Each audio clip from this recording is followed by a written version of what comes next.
तो आज हम बात कर रहे हैं रॉबर्ट कियोसाकी की एक बहुत ही मशहूर किताब रिच डैड पुअर डैड के बारे में। ये वो किताब है जिसने, सच कहूं तो, दुनिया भर में लाखों लोगों के पैसे को देखने का नजरिया ही बदल दिया। हाँ, बिल्कुल। और कमाल की बात यह है कि ये सिर्फ अमीर कैसे बने टाइप की किताब नहीं है। सही। ये असल में सोच की किताब है, मानसिकता की, कि कोई इंसान पैसे को, संपत्ति को, अपने भविष्य को देखता कैसे है। कियोसाकी की कहानी ही अनोखी है। वो दो पिताओं के साथ बड़े हुए, एक अमीर डैड, एक पुअर डैड। और दोनों की सीख बिल्कुल उल्टी। और आज भी वो बातें उतनी ही जरूरी लगती हैं, शायद पहले से भी ज्यादा। निश्चित रूप से। तो आज हम इसी किताब के जो मुख्य विचार हैं, जो उदाहरण हैं, उन्हें थोड़ा गहराई से समझेंगे। कोशिश करेंगे ये देखने की कि इन्हें असल जिंदगी में उतारा कैसे जा सकता है। बिल्कुल। और जैसा आपने कहा, शुरुआत ही होती है उस फर्क से। दो पिता, दो बिल्कुल अलग सोच, यहीं से पूरी बात निकलती है। हाँ, ये समझना बहुत जरूरी है कि ये दो अलग अलग मानसिकताएं कैसे हमारे अपने नजरिए को, मतलब अनजाने में ही, एक आकार दे देती हैं धन और सफलता के बारे में। तो कहानी के बीच में यही दो पिता हैं। एक तरफ रॉबर्ट के असली पिता, जिन्हें वो पुअर डैड कहते हैं। और विडंबना यह कि वो असल में गरीब नहीं थे। वो तो पढ़े लिखे पीएचडी हवाई राज्य में शिक्षा विभाग के बड़े अधिकारी थे। हाँ, उच्च शिक्षित थे। पर उनकी सोच थी पारंपरिक कि भाई अच्छे से पढ़ो, अच्छे नंबर लाओ, एक सुरक्षित सी अच्छी तनख्वाह वाली नौकरी पकड़ लो और बस उसी में लगे रहो। सफलता मतलब पढ़ाई और नौकरी की सुरक्षा। सलाह हमेशा यही, स्कूल जाओ, डिग्री लो, अच्छी नौकरी ढूंढो। और दूसरी तरफ अमीर डैड, ये उनके दोस्त के पिता थे, जिन्होंने शायद 8वीं या 9वीं के बाद पढ़ाई छोड़ दी थी। हाँ, स्कूल पूरा नहीं किया था। पर वो एक सफल उद्यमी बने, कई बिजनेस खड़े किए, रियल एस्टेट में पैसा लगाया। उनका जोर किताबी ज्ञान से ज्यादा प्रैक्टिकल चीजों पर था। पैसे की समझ, निवेश कैसे काम करता है, अपना काम कैसे खड़ा किया जाए। और उनकी सलाह बिल्कुल उलट। कहते थे स्कूल ठीक है, पर पैसा कैसे काम करता है ये सीखना ज्यादा जरूरी है। तनख्वाह के लिए खटना बंद करो, ऐसा कुछ बनाओ कि पैसा तुम्हारे लिए काम करे। यही सबसे दिलचस्प विरोधाभास है। दोनों रॉबर्ट की परवाह करते थे, भला चाहते थे, पर सलाह एकदम विपरीत। जमीन आसमान का फर्क। बिल्कुल। और देखिए, समाज में, स्कूलों में, यहाँ तक कि परिवारों में भी हमें ज्यादातर पुअर डैड वाली सोच ही सिखाई जाती है ना? हाँ, ये बात तो है। मेहनत से पढ़ो, सुरक्षित नौकरी, थोड़ा बचा लो, ये रास्ता सेफ लगता है। अमीर डैड वाली बातें, पैसे से पैसा कमाना, थोड़ा जोखिम लेना, संपत्ति बनाना, ये सब थोड़ा डरावना सा लगता है कई बार। पहुंचे से बाहर लगता है। हाँ, पहुंच से बाहर। कियोसाकी की किताब इसी सोच को सीधी चुनौती देती है। शायद इसीलिए इतनी असरदार रही। ये सिर्फ पैसों की सलाह नहीं, ये हमारी कंडीशनिंग पर भी एक सवाल है। तो चलिए पहले सबक पर आते हैं जो अमीर डैड ने सिखाया। अमीर पैसे के लिए काम नहीं करते। ये सुनने में थोड़ा उल्टा लगता है ना? आखिर पैसा कमाने के लिए ही तो सब काम करते हैं। इसका असल मतलब क्या है? हाँ, ये थोड़ा गहरा है। मतलब ये नहीं कि मेहनत नहीं करनी है, मतलब ये है कि आपकी कमाई का सोर्स क्या है और आप उस पैसे का करते क्या है। अच्छा। एक आम उदाहरण लेते हैं। मान लीजिए दो लोग हैं, दोनों महीने का समझ लीजिए 70,000 रुपए कमाते हैं। पहला व्यक्ति, सैलरी आती है, फिर किराया, ईएमआई, बिल्स, फीस, बाकी खर्चे, पैसा बढ़ जाता है। महीने के अंत में या तो कुछ नहीं बचता या बहुत थोड़ा। और वो पूरी तरह नौकरी पर निर्भर है। बिल्कुल, नौकरी गई तो आमदनी बंद। इसे ही कियोसाकी रैट रेस कहते हैं, चूहे की दौड़। हाँ, सुना है। ज्यादा कमाने के लिए और मेहनत करो ताकि बढ़ते खर्चे पूरे हों।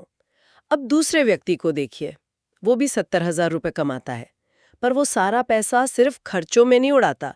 वो हर महीने आय का एक हिस्सा, मान लीजिए 15-20%, ऐसी चीजों में लगाता है जो आगे चलकर उसे और पैसा कमा कर दें। जैसे शायद स्टॉक मार्केट में एसआईपी कर रहा हो, या कोई छोटी प्रॉपर्टी लेकर किराए पर दे दी हो, या कोई छोटा मोटा ऑनलाइन काम शुरू किया हो जिससे थोड़ी एक्स्ट्रा इनकम हो। तो उसका पैसा उसके लिए काम करना शुरू कर देता है। सही पकड़ा। धीरे धीरे समय के साथ उसके निवेश से, मतलब उसकी संपत्ति से जो पैसा आ रहा है वो बढ़ने लगता है। एक टाइम ऐसा आ सकता है जब उसकी संपत्ति से आने वाला पैसा ही उसके खर्चों के लिए काफी हो जाए। तब वो असल में पैसे के लिए काम नहीं कर रहा। एग्जैक्टली। तब उसका पैसा उसके लिए काम कर रहा है। वो रैट रेस से बाहर है, जबकि पहला वाला अभी भी उसी चक्कर में है। यही है बुनियादी फर्क। गरीब और मध्यम वर्ग अपना टाइम और एनर्जी बेच के पैसा कमाते हैं। अमीर ऐसी संपत्ति बनाते हैं जो उनके लिए पैसा कमाए, तब भी जब वो सो रहे हों। ये तो सोच का एक फर्क है। कर्मचारी वाली सोच से मालिक वाली सोच की तरफ जाना, बिल्कुल। आय के स्रोत बनाने वाला बनना। और ये संपत्ति बनाने वाली बात हमें सीधे कियोसाकी के शायद सबसे मशहूर कॉन्सेप्ट पर ले आती है। संपत्ति यानी एसेट्स और देनदारियां यानी लायबिलिटीज, इनके बीच का फर्क समझना। सुनने में तो ये बहुत बेसिक लगता है, पर आप कह रहे हैं कि यहीं ज्यादातर लोग चूक जाते हैं। हाँ, यहीं पर सबसे बड़ी गलतफहमी होती है। परिभाषा बहुत सीधी है।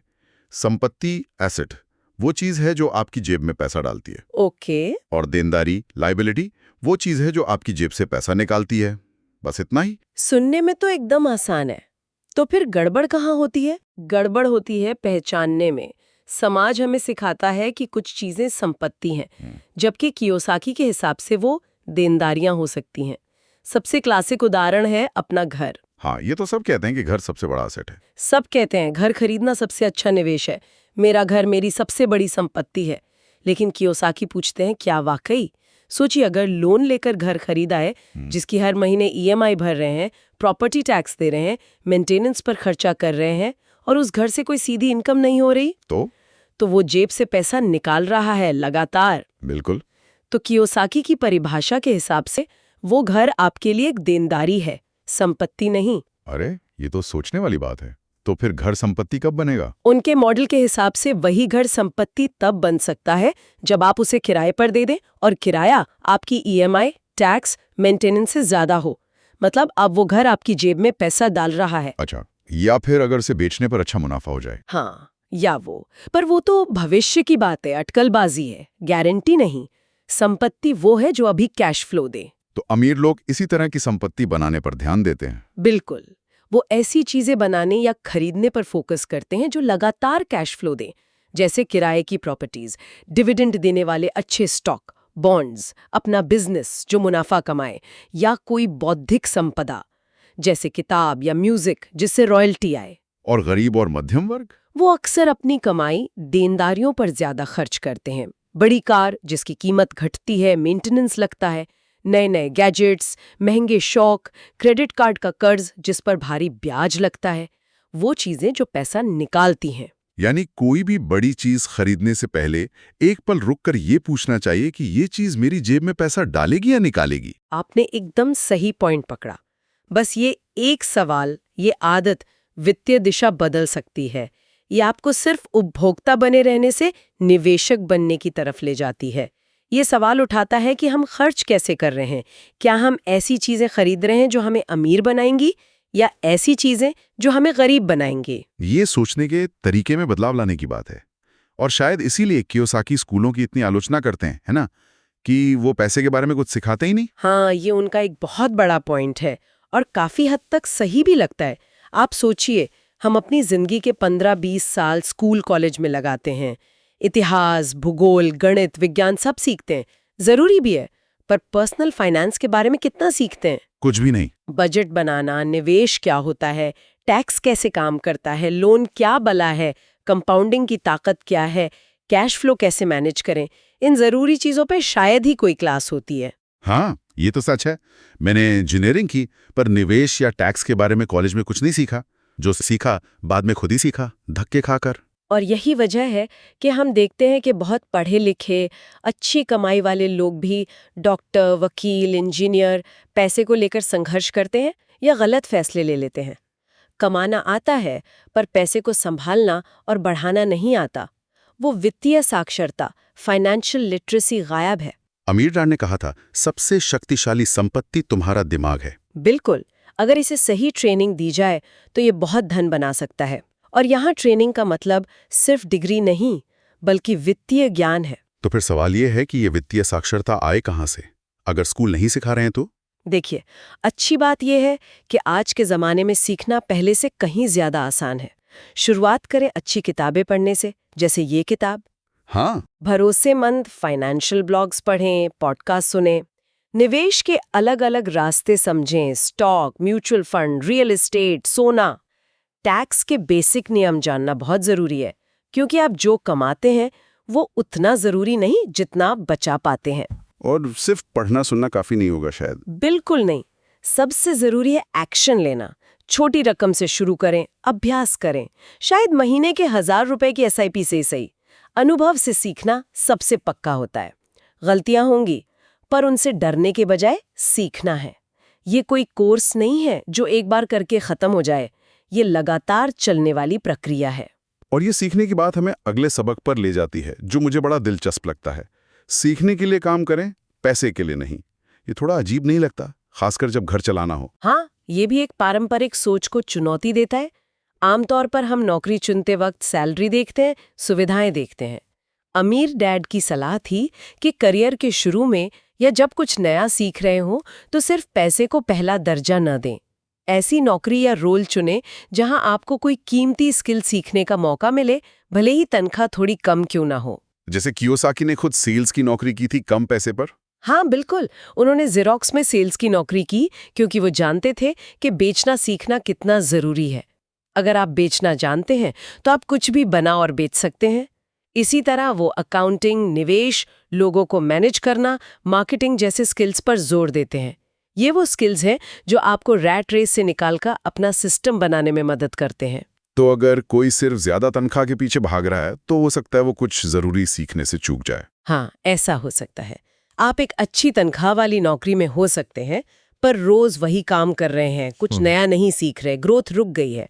दूसरी तरफ कोई शायद थोड़ी कम तनख्वाह पर हो, लेकिन वहां उसे टीम लीड करना, प्रोजेक्ट मैनेज करना, नए क्लाइंट लाना या कंपनी के फाइनेंस समझने का मौका मिल रहा हो, लंबे समय में दूसरा व्यक्ति ज्यादा मूल्यवान बन सकता है। तो सवाल ये पूछना है कि इस काम से मुझे पैसे के अलावा और क्या मिल रहा है, मैं क्या सीख रहा हूँ, सही। कौन सा कौशल मुझे भविष्य में ज्यादा स्वतंत्र बनाएगा। इसमें थोड़ी देर से मिलने वाले फल का इंतजार करना पड़ता है। आज थोड़ी कम सुविधा शायद, पर कल बड़ा लाभ। ये सारे सिद्धांत सुनने में बहुत अच्छे लगते हैं। संपत्ति बनाओ, सीखते रहो, कौशल हासिल करो, लेकिन असल दुनिया में इन्हें लागू करने में एक बहुत बड़ी दीवार आती है, डर।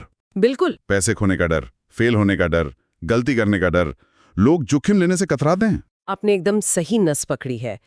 डर शायद सबसे बड़ा कारण है जो लोगों को अमीर बनने से रोकता है। पैसे खोने का डर निवेश करने से रोकता है। लोग क्या कहेंगे, ये डर अपना बिजनेस शुरू करने से रोकता है। असफल होने का डर कुछ नया आजमाने से रोकता है। पर सच तो ये है कि शायद ही कोई अमीर बना हो जो कभी फेल ना हुआ हो। बिल्कुल, जिसने कभी पैसा न खोया हो। कियोसाकी कहते हैं, विजेता हारने से नहीं डरते, लेकिन हारने वाले डरते हैं। असफलता सफलता की प्रक्रिया का हिस्सा है। इसे थोड़ा और समझाएंगी? मतलब लापरवाही करें? नहीं, लापरवाही नहीं। इसका मतलब है कि असफलता को अंत न समझें, उसे सीखने का एक मौका समझें। जैसे एडिसन ने कहा था, बल्ब बनाने में वो 1000 बार फेल नहीं हुए, उन्होंने 1000 तरीके सीखे जिनसे बल्ब नहीं बनता। अच्छा उदाहरण है। निवेश में भी यही है। हो सकता है आपका पहला स्टॉक डूब जाए, आप डर कर बाजार से बाहर हो सकते हैं, या फिर आप सोच सकते हैं कि गलती कहाँ हुई, क्या नहीं देखा, और अगली बार उस सीख का इस्तेमाल कर सकते हैं। अमीर डैड ने यही सिखाया कि डर को आपको रोकने की बजाय आपको सिखाना चाहिए, ज्यादा तैयारी करने के लिए प्रेरित करना चाहिए। हाँ, और ये लापरवाही और सोचे समझे जोखिम, मतलब कैलकुलेटेड रिस्क में फर्क करने की बात है। आंख बंद करके पैसा लगा देना जुआ है, पर रिसर्च करके, समझकर, छोटे लेवल पर शुरू करके और ये सोच करके अगर नुकसान हुआ तो कितना होगा और उसे कैसे संभालेंगे, ये कैलकुलेटेड रिस्क है। उद्यमी और निवेशक यही करते हैं। बिल्कुल, वो असफलताओं से सीखते हैं, अपनी रणनीति बदलते हैं और फिर कोशिश करते हैं। ये लचीलापन, रेजिलियंस जरूरी है। गिरकर उठना, डर लगना स्वाभाविक है, पर उसे अपने ऊपर हावी ना होने देना ही कुंजी है। तो अगर हम इन सभी सबकों को एक साथ रखें, अमीर पैसे के लिए काम नहीं करते, संपत्ति और देनदारी का फर्क समझो, वित्तीय साक्षरता बढ़ाओ, सीखने के लिए काम करो और डर पर काबू पाओ, तो इसका निचोड़ क्या है? असल जिंदगी में इसे कैसे उतारें? निचोड़ यही है कि देखिए, वित्तीय स्वतंत्रता पाना एक सोच का खेल है, जिससे आदतों और अनुशासन से जीता जाता है। शुरुआत करें अपनी आमदनी और खर्चों पर नजर रखने से। ईमानदारी से देखें कि आपकी संपत्ति क्या है और देनदारियां क्या हैं। एक लक्ष्य बनाएं कि हर महीने कमाई का कितना हिस्सा आप संपत्ति बनाने में लगाएंगे, चाहे वो रकम छोटी ही क्यों ना हो। और शायद देनदारियों को कम करने पर भी काम करना होगा। हाँ बिल्कुल, देखें कि कौन सी देनदारियां हैं जिन्हें कम या खत्म कर सकते हैं, जैसे क्रेडिट कार्ड का महंगा कर्ज। सीखते रहें, किताबें, सेमिनार, जानकार लोग। अपने काम में देखें कि कौन से नया स्किल सीख सकते हैं। और हाँ, छोटे सोचे समझे जोखिम लेना शुरू करें, शायद म्यूचुअल फंड में छोटी एसआईपी से या किसी साइड प्रोजेक्ट से। ये सब रातों रात नहीं होगा, है ना? ये तो लंबी रेस है। कतई नहीं। धन बनाना एक मैराथन है, 100 मीटर की दौड़ नहीं। ये धीमी, स्थिर और लगातार कोशिशों का नतीजा है। वो अमीर डैड का मूल मंत्र याद रखें, गरीब और मध्यम वर्ग पैसे के लिए काम करते हैं, अमीर अपने पैसे से अपने लिए काम करवाते हैं। लक्ष्य होना चाहिए कि धीरे धीरे उस स्थिति में पहुंचें जहां आपका पैसा आपके लिए ज्यादा मेहनत कर रहा हो, बजाय इसके कि आप पैसे के लिए ज्यादा मेहनत कर रहे हों। तो अंत में रिच डैड पुअर डैड से सबसे बड़ा संदेश क्या लेकर जाना चाहिए? मेरे ख्याल से सबसे बड़ा संदेश ये है कि आपकी वित्तीय किस्मत आपके जन्म या डिग्री से तय नहीं होती, वो आपकी सोच और आपके फैसलों से तय होती है। ये किताब अमीर बनने के किसी गुप्त फॉर्मूले से ज्यादा उस मानसिकता को अपनाने के बारे में है जो संपत्ति बनाना मुमकिन करती है। वित्तीय साक्षरता की ताकत और पारंपरिक रास्तों पर सवाल उठाने की हिम्मत। आजादी होती है कि आप अपना समय और ऊर्जा कहाँ लगाना चाहते हैं।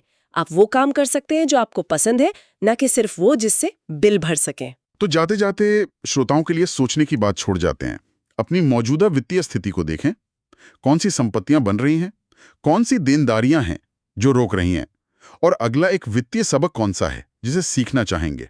और एक अंतिम, शायद थोड़ा गहरा विचार इस चर्चा से निकलता है।